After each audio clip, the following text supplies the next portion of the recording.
The Atacama Desert in northern Chile, one of the driest and most hostile environments in the world. Under the blazing sun, only a few species of animals and plants have evolved to survive. Yet this is where the European Southern Observatory operates its very large telescope. Running this technological oasis in the barren desert and making it a comfortable place for people to live poses many challenges.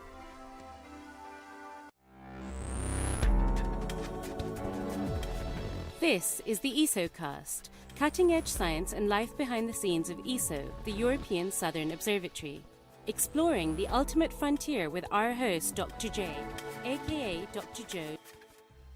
Hello and welcome to the ESOcast. Cerro Paranal, in the heart of the Atacama Desert, is one of the best places in the world for observing the night sky. But operating an observatory with more than 100 staff in such a remote and isolated place poses a real logistical challenge. It's like running a desert town.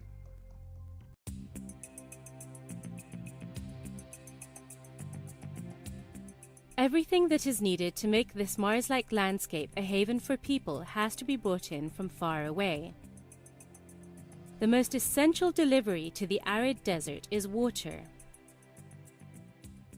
The observatory needs up to 70,000 litres of water each day, and literally every drop has to be brought in from the town of Antofagasta, which lies about 120 kilometres away.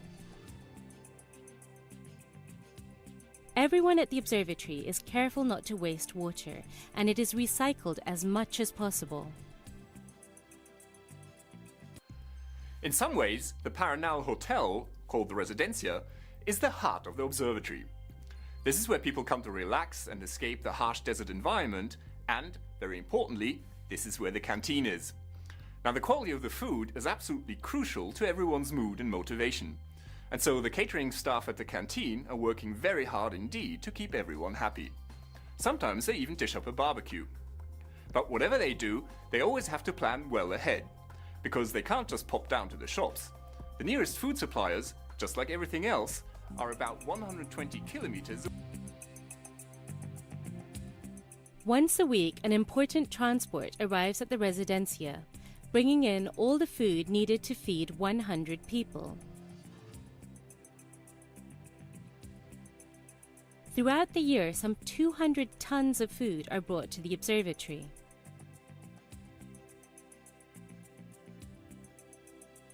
The kitchen staff must plan the meals carefully and make sure that all the goods that are needed are available on site, as there can be no last-minute shopping trips for this kitchen. Now, the remote location of the observatory also means that it has to generate its own power.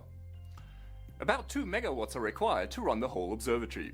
That includes the telescopes, the cooling of the domes, the other technical facilities, as well as the hotel. In addition, to ensure the smooth running of the facility, it's imperative that the power supply.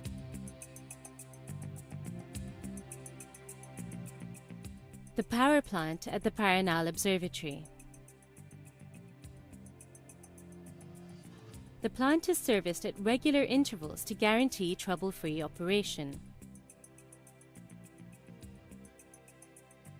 Like water, the gas needed to run the plant has to be brought in from the town of Antofagasta, and deliveries are made every other day.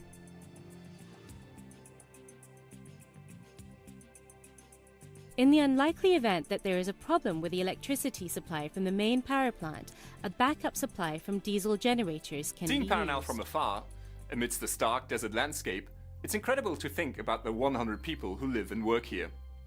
Despite all the amenities, life in a desert town is clearly a challenge.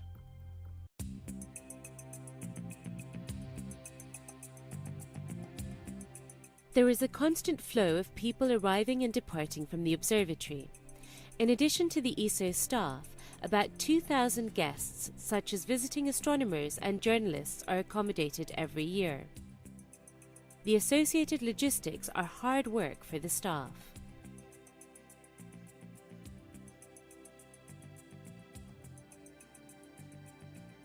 A car is serviced at the Paranal Observatory.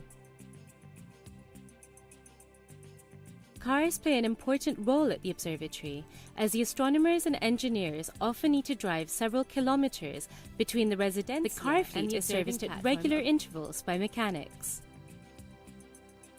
Paranal also has its own petrol station. The next nearest filling station is some 100 kilometers away. As the sun sets over Paranal, it's time for us to leave the observatory. ESO has created a technological oasis in the barren Atacama Desert. Ultimately, it's a window to the universe, and astronomers from all over the world come to enjoy the view. This is Dr. J, signing off for the ESOcast. Join me again next time for another cosmic adventure.